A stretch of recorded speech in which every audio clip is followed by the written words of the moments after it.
All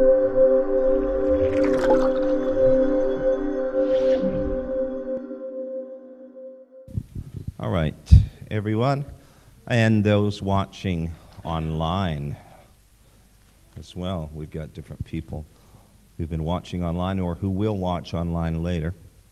Okay, we are in Old Testament, New Testament survey, lesson number 8, the Synoptic Gospels. Synoptic Gospels are Matthew, Mark, and Luke. So we're not going to actually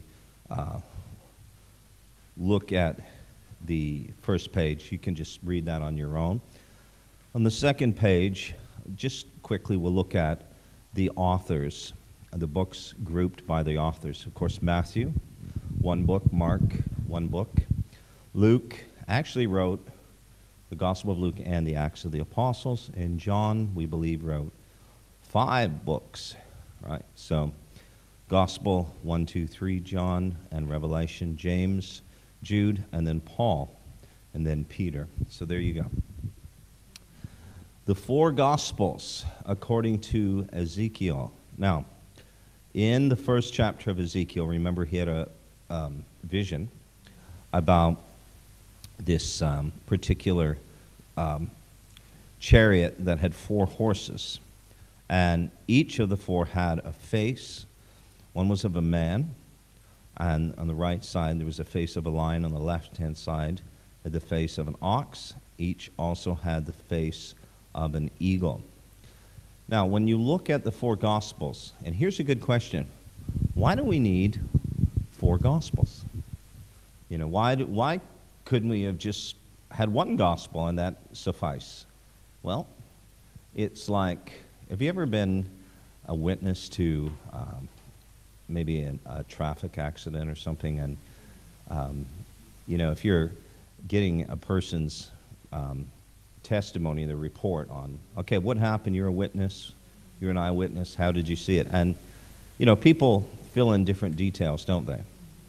And that's really what the Gospels are. They each give us a different slant, so to speak, a perspective on the ministry of Jesus Christ when he was on the earth. And we'll look at that. Okay, so Matthew actually, he was written to the Jews, and he actually is highlighting Jesus as the Messiah or the King, hence the lion face. Mark shows Jesus as God's servant. He came to serve and suffer. And there's some really interesting little things, details that we might miss. But you know, during the time Mark was written, it was just, you know, intense persecution during Nero's time. And Christians were being thrown to the lions and the amphitheater. It was just a terrible time. And one of the things that Mark mentions, remember when Jesus was in the wilderness being tempted by the devil. Of course, Matthew and Luke speak of that as well. But Mark mentions, and he was with the wild beasts. Oh, okay. Well, why is that? I mean, the wild beasts were there. And Matthew, Luke don't talk about that because he's portraying Jesus in a way that how he was with the wild beasts, they were being thrown to the wild beasts. So that's a little detail that is significant, but you can miss it. Luke shows Jesus as the Son of Man. He comes to share and sympathize with man's weakness, and we'll get into all the details here in a great way. Okay. John sees Jesus as the Son of God, the eagle. He comes to reveal his glory and redeem mankind from their sin. The temple, or the tabernacle in the Old Testament, has different colors. Each one of those colors represent, interestingly, an aspect of Jesus' ministry. For example, Matthew, Jesus the King, right? What is the color of royalty? Purple, right? And Mark is the suffering servant, the ox, the burden bearer, red. Okay. Luke, the Son of Man, white, and John, the Son of God, blue. Very interesting. Okay, the Synoptic Gospels are referring to Matthew, Mark, and Luke. Synoptic means basically a similar viewpoint, a similar outlook, right? Optic means to see, to perceive. Syn has the idea of something similar. And the Greek words mean to be seen together. So the Synoptic Gospels, we have three different authors, but they speak about the same Jesus, three different accounts, but they speak about the same ministry, three different observations of the life of Jesus, but each author comes to the same conclusion.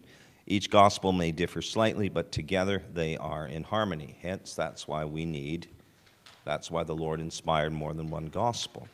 All right. Here's some very interesting parts about the gospel. I think you'll find this interesting. Matthew's gospel, only 20% of the narrative is unique to Matthew. 80% is the same as Mark and Luke. In Mark's gospel, only 3% is unique to Mark. 97% is common with Matthew and Luke.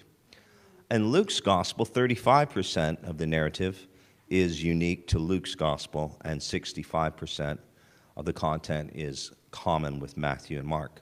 Again, this is why we talk about them being synoptic gospels, because they're sharing many of the same stories, many of the same parables, just they share this same narratives in different ways. Okay, the Gospel of Matthew was written, it's believed, in 70 A.D. And we're going through this by not necessarily what was the first gospel written, we'll get to that in a moment, but just in terms of Matthew, Mark, Luke, okay, the way it's ordered in our Bible today. Matthew's gospel is written for the Jews to convince them that Jesus was the Messiah. It can be divided into 6 narratives: Jesus' genealogy and nativity, his baptism, Sermon on the Mount, John the Baptist and the calling of his disciples, the confession of Peter, Jesus speaking about the second coming, and lastly, his crucifixion, resurrection, and the Great Commission. The Jews place great importance on written genealogy. And in the Old Testament, we find lists of genealogies of famous men. This is interesting. When Ezra was reorganizing the priesthood after the Jews had returned from exile in Babylon, he barred the descendants of Habiah, Hakaz, and Barzillai from becoming priests because their written genealogies could not be found. So genealogies are very, very important. Jesus' genealogy is broken into 3 sections because it's based on the 3 great stages of Israel's history. From Abraham to David, Matthew 1 through 6, symbolizing Israel's rise to power, through David, Israel's greatest king. And then through verses 7 through 11 in Matthew 1, from David to Josiah, symbolizing Israel's shame and tragedy because of their exile into Babylon. And then verses 12 through 16, from exile in Babylon to the birth of Jesus, the man who would rescue them from the slavery of the law by fulfilling the law. So the 3 stages of Jesus' genealogy also stand for 3 stages of the spiritual history of the world. Okay, man was created for greatness, Genesis 1, 26 and 27. Man lost his greatness, Genesis 3, 6 and 7. Man can regain his greatness, Romans 8, 17. From a Jewish perspective, it was important for Matthew to emphasize the importance of Jesus' birth. Why? Because the Jews they believe in the law and the prophets, right? The Torah, the Tanakh, as it's called, the Old Testament, basically. They're looking for, and Matthew trying to show them, prophetic scriptures from the prophets that show who Jesus really was, the Messiah. Okay, so Isaiah says that the Messiah would be born of a virgin. Micah says he would be born in Bethlehem. On 16 occasions, Matthew's gospel uses the phrase, "This was to fulfill what the Lord had spoken through the prophets." Okay? Matthew links Jesus with John the Baptist. Why does he do that? Because the Jews believed Elijah would return before Messiah came. Malachi 4 and 5. In fact, when the Jews celebrate Passover, they have an empty chair today, and that empty chair is Elijah's seat, because they believe that, they need to be prepared. So, unfortunately, they missed it. They missed the point. But it's very clear, Matthew even is very clear and says that Elijah was John the Baptist. John the Baptist was Elijah. So not literal Elijah, but symbolically, right? Okay, and John pointed to someone greater than himself. In Matthew, we have the Sermon on the Mount. Wow. The greatest sermon ever preached by the greatest preacher who ever lived. The Sermon on the Mount. Very interesting. Of course, we get the golden rule from that. There's a lot of very famous scriptures, well-known scriptures in that. But the point of it really is that Jesus was demonstrating to them, excuse me, first and foremost, by his lifestyle, how he lived, how he spoke, that he was exemplifying what he was teaching to them. Really important. Unlike the scribes, the Pharisees, Jesus said, do what they say, but don't do as they do, basically. Jesus was living a life, and he said, come and follow me. Right? Like you can pattern your life after me because of my example. All right. Amazing what goes on here. Okay. Jesus' main ministry is preaching the Word of God. Really, in Matthew, in the 4th chapter, I think it's verse 23, it actually says that Jesus preached the gospel, he taught them, and he healed the sick. So those three things are really the elements of Jesus' ministry. Just preach the gospel of the kingdom, teach the people, and heal the sick. Okay. Now, when we talk, the word preach comes from a Greek word, which is a word for a herald's proclamation from a king. A herald spoke with authority. He was speaking on behalf of the king. I talked about this on Sunday, actually, and how a herald, actually is, people are to listen and they're to obey what a herald says. So a herald speaks with a voice of certainty for what he declared would come to pass. A herald does not express his personal opinion, for the herald's message comes from a source that is greater than himself. Excuse me. The parables. Again, Matthew, great emphasis on the parables.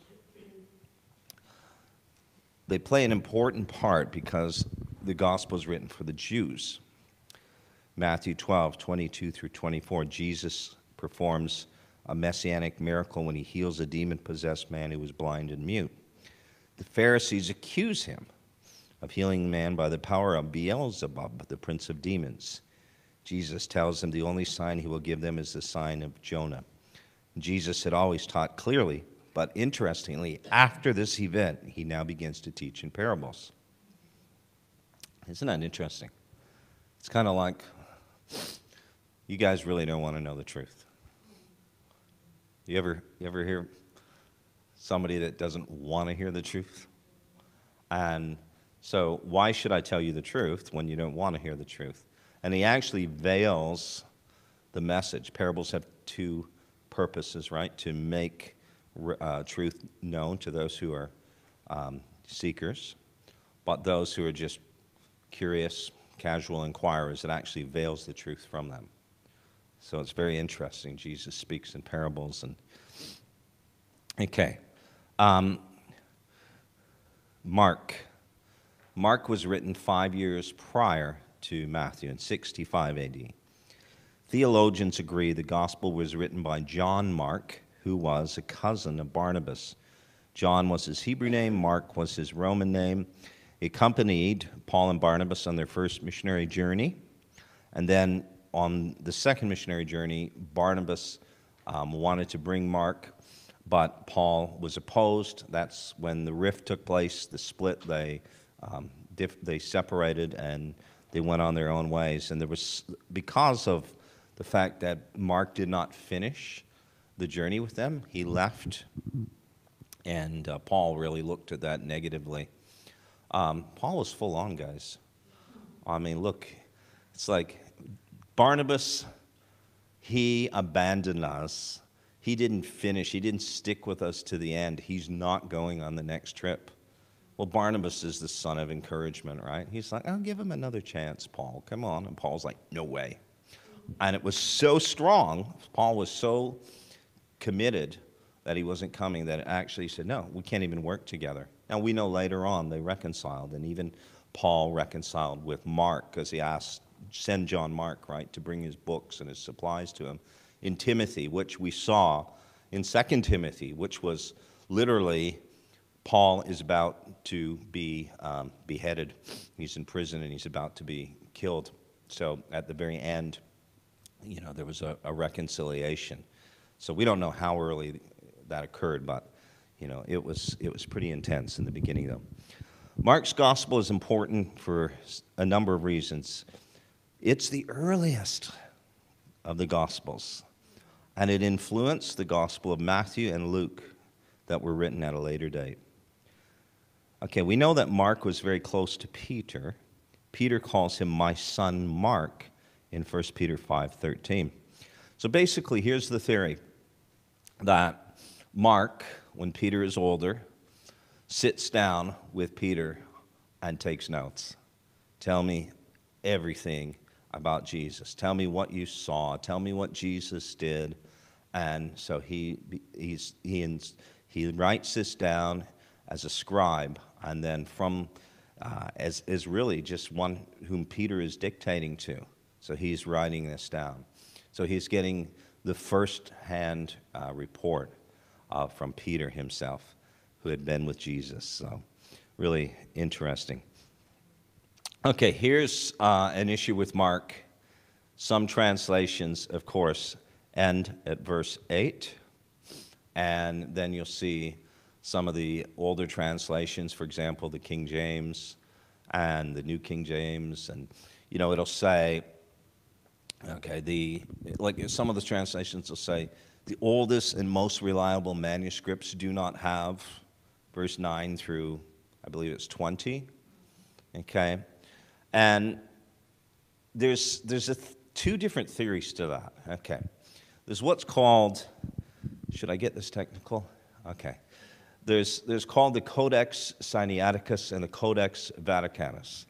And the idea is this. These are what they call the oldest and most reliable manuscripts.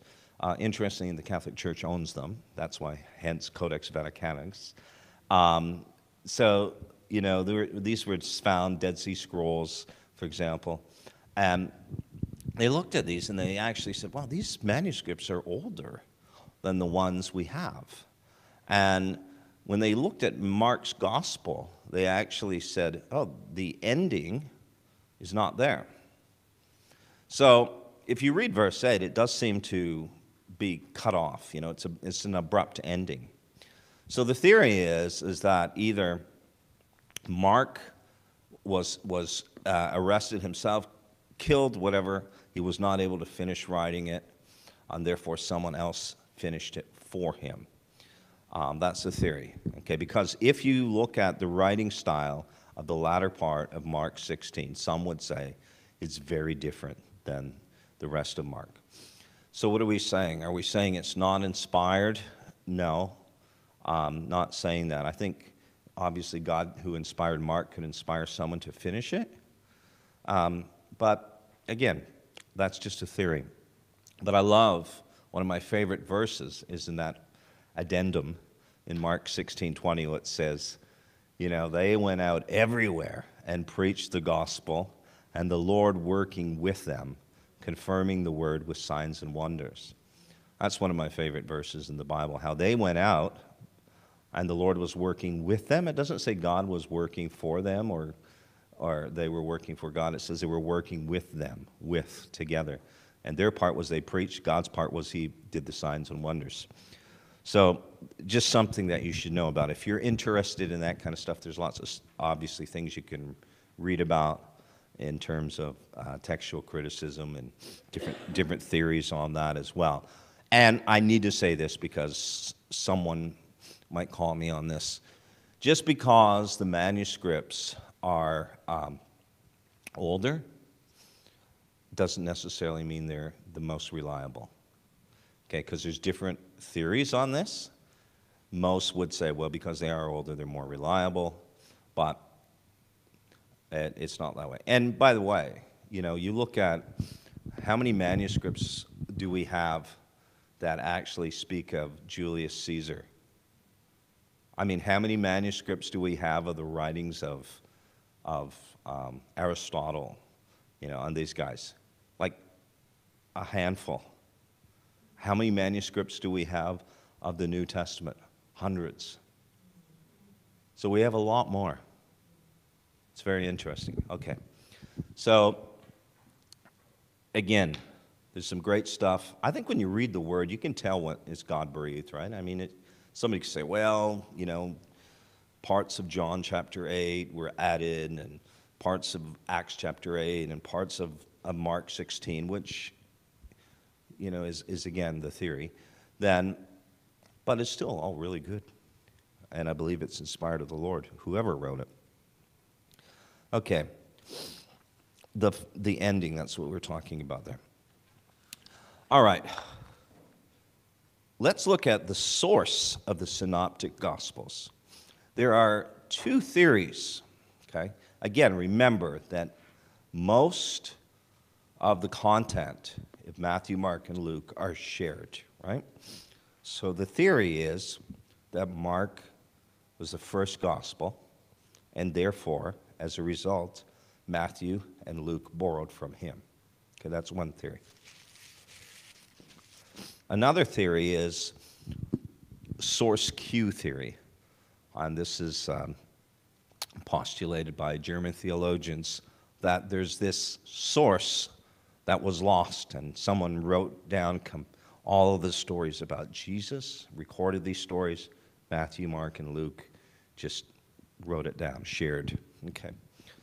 All right. Personally, I think it came from Mark. And the cool thing, of course, is Mark's writing, coming right from Peter. Peter hid the inside scoop. He was with Jesus, at times when there might have been 2 other disciples, so there's just 3 of them with Jesus. And then there were times when he was alone with Jesus, too. Excuse me. All right. Mark's gospel has 661 verses. Matthew has 1,068. Luke has 1,149. Of Mark's 661, 606 are found in Matthew and 320 in Luke. Of the 55 verses of Mark that Matthew doesn't reproduce, 31 of those are found in Luke. So only 24 verses of Mark's gospel do not occur in either Matthew or Luke, which means 96.4% of Mark's gospel is found in Matthew and Luke's gospel. Okay. Mark leaves his readers no doubt who Jesus is, right at the very beginning. The beginning of the gospel about Jesus Christ, the Son of God. Mark outlines the impact that Jesus had on those who heard him preach. You can look at that. They were astounded at his teaching. They were amazed, filled with great awe, utterly astounded, greatly astounded. To Mark, Jesus was not one of us in the sense that he was God among us. And again, we've said Jesus was a man. He's God, right? So he's 100% man. He's 100% God. Luke is showing his humanity, and then we see Mark showing his deity in a very special way. Okay. Yet at the same time, no gospel gives such a human picture of Jesus. Okay, look at this, Mark 6:3. He says, hey, look, he's a carpenter, Mary's son, and the brother of James, Joseph, Judas, and Simon. Jesus was moved with compassion. He deeply sighed. He was moved with anger. He felt the pangs of hunger. He was tired. He wanted to rest. Mark says that Jesus looked at the rich young ruler and loved him. So Mark declared that Jesus is the Son of God. Mark's Jesus avoids publicity and is reluctant to admit he's the Son of God. Jesus knows his mission was to defeat the works of the devil, but he also came to suffer and to be rejected by his people. Mark uses the title of Jesus being the Son of God 3 times, but he uses the title of Jesus being the Son of Man on 14 occasions. Mark stresses that Jesus' disciples, like him, must be willing to share in his suffering. Look at the scriptures. Mark 8:34, if anyone would come after me, must deny himself, take up his cross, and follow me. If anyone is ashamed of me and my words in this adulterous generation, the Son of Man will be ashamed of him. It's so interesting because I think it's only Mark who says, ashamed of me and my words. The other writers say, if they're ashamed of me. But then he says, and my words as well. All right? Because there's a lot of people that would say, yeah, Jesus is cool, I believe in him. But then when you start reading what he says, his words, and then, woo, and that's when people can be ashamed. You must be on your guard. You'll be handed over to councils, flogged in the synagogues. All men will hate you because of me, but he who stands firm to the end will be saved. Suffering, as Jesus suffered. The Gospel of Luke, written in 80 to 85 AD. Luke is the only New Testament writer who was a Gentile, not a Jew. Luke was a doctor. The key verse, the Son of Man came to seek and save what was lost. Luke is mentioned 3 times in the Scripture. Luke was part of Paul's first missionary team. He traveled with Paul, right? Very clear. Luke is an important figure for his gospel, and the Acts of the Apostles make up 27.5% of the New Testament writings, even more than Paul's writings. Wow, did you know that? You think with all of Paul's writings, when you lump them together, that he would certainly, but Luke, right? So you've got 24 chapters in Luke and 28 chapters in Acts, and of course many verses, so many words. So actually more than even Paul, all of Paul's writings. Okay. Luke was written for Gentiles. A Gentile writing to Gentiles. He rarely quotes the Old Testament because why? It's because his readers, they're not interested in the Old Testament. They don't know what the Old Testament says. To make his gospel easier for Gentiles to understand, Luke gives Hebrew words their Greek equivalent. So Simon the Canadian, I said Canadian, no, I'm Canadian, becomes Simon the Zealot. All right? Okay, just kidding. Luke doesn't use the Hebrew name Golgotha, but he calls the Greek name Cranion, which means the place of the skull, right? Skull. Luke never uses the Jewish term rabbi, but he always uses a Greek word which means master. Okay. Luke as a universal gospel. Luke emphasized that the gospel is for every person, everywhere. It's not just for Hebrew men. Luke is the most socially accepting and affirming person, and we'll see this. Matthew's gospel, the genealogy, is traced back to Abraham, right? The founder of what? The Jewish people. He's the father of Israel, right? Because Matthew's gospel is a Jewish gospel. So Luke also has a genealogy, but Luke does not trace Jesus' genealogy to Abraham, but he goes way back to the beginning, to Adam, the founder of the human race, because he's trying to say that Jesus is the Savior not just of the Jews, but of the human race. This is amazing. Luke emphasizes the importance of prayer. We talked about this last night in our prayer time. The fact is that Luke shows Jesus' humanity and how Jesus invested so much time into prayer. And interestingly, only Luke says Jesus prayed at his baptism. Only Luke says that Jesus was praying in his transfiguration. Only Luke says that Jesus spent the night in prayer before he chose 12 of his disciples to be apostles. So he speaks of prayer more than any other gospel writer. He talks about parables of prayer, You know, he shows us there's certain ways we should pray, there's certain ways we shouldn't pray. You know, he even talks about don't be like the Pharisees who pray this way. And so on and on, just replete with emphasis and highlights of Jesus praying. One of the greatest scriptures, personally, one of my favorite scriptures is Luke 5:16. He often withdrew into the wilderness to pray. That's Luke. Luke is not only emphasizing prayer, but Luke is a gospel for women. And let's just, say it. Women were discriminated against. Women had very few rights. Dr. Khalid Al-Shamari is speaking at our missions conference on the 9th of June, so that's not this Saturday, the following Saturday. He's originally from Saudi Arabia, and I was talking to him today, and he said, yeah, things are changing in Saudi Arabia. Guess what? Women are going to be allowed to drive soon.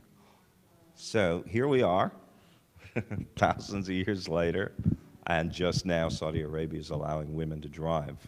So, yeah, so this was the way it was back then. It wasn't that the women couldn't vote. I mean, women were, guys, they were not treated very well at all.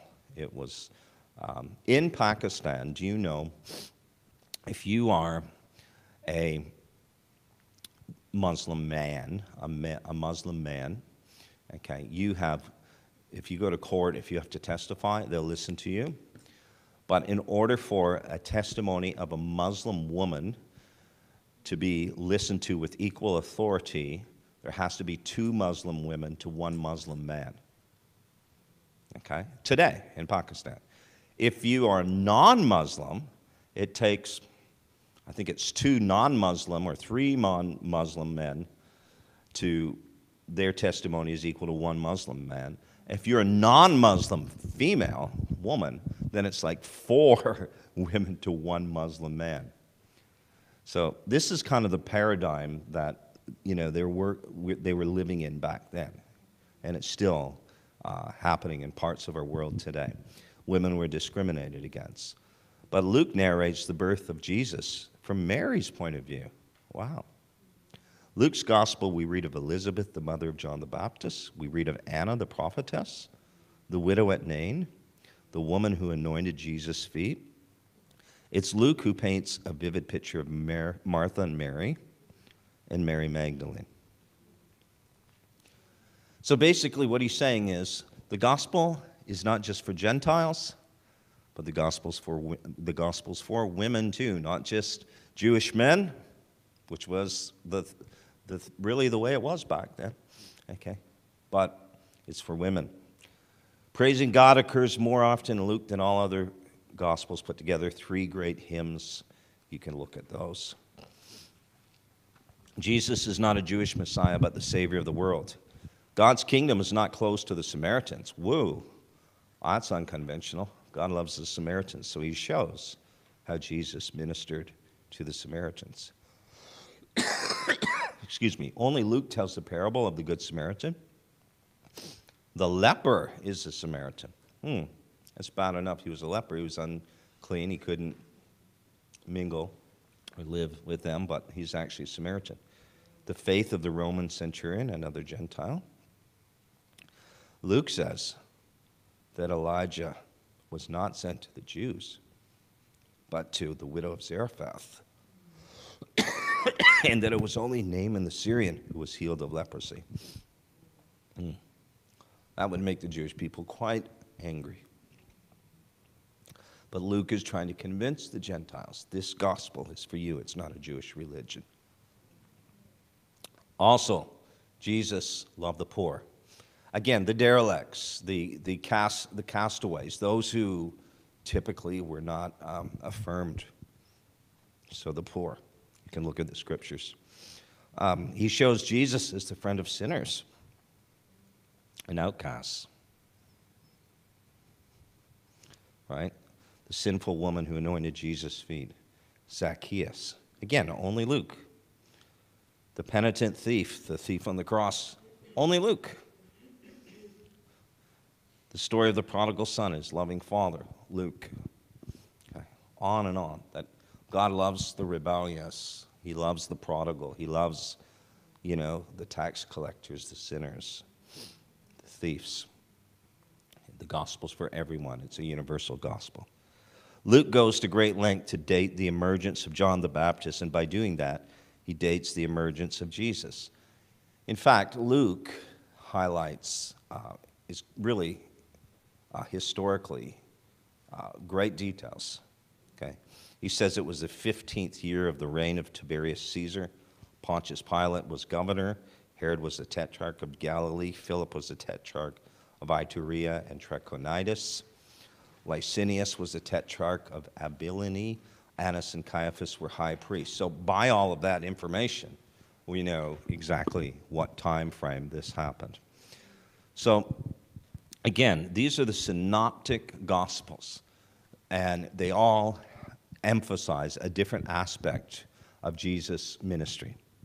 And through the three of them combined, and of course John's gospel, and I'm not sure why we're not teaching John's gospel tonight, but I will say this, that there is definitely a massive difference when you look at that, because John's gospel has no similarity to the gospels, the other three. And I don't know, maybe we probably wouldn't be able to squeeze it in anyways. But it's amazing, the difference. So these are the synoptic gospels. And so when you look at Jesus, you can see him as the King of the Jews, as the suffering servant in Mark. Matthew is the King of the Jews, the suffering servant in Mark, and the Son of Man in the Gospel of Luke. And this is the common theme in both Acts and Luke, is that you see such an emphasis on the Holy Spirit, correct? Like Jesus was full of the Spirit. We see that Acts is all about the Holy Spirit. But they also highlight prayer, and they highlight Jesus' humanity in the gospel. So it's like Luke is saying everything that Jesus did when he was on the earth, he did as a man. And he did as a man full of the Spirit, not as God in the flesh, even though he was God in the flesh. He cast aside that. He was filled with the Holy Spirit. He prayed, he communed so he could stay full of the Holy Spirit. So everything, all the miracles Jesus did, he did as a man. Okay? He reached out to all people. He could identify with them, their humanity, because of his humanity. And the way he stayed full of the Spirit to be able to accomplish this mission was through his life of prayer. So he highlights prayer more than any other writer. It's quite interesting. All right, we stop right there, but let's just have just a couple of questions. What time is it? We're good? Yeah. Okay.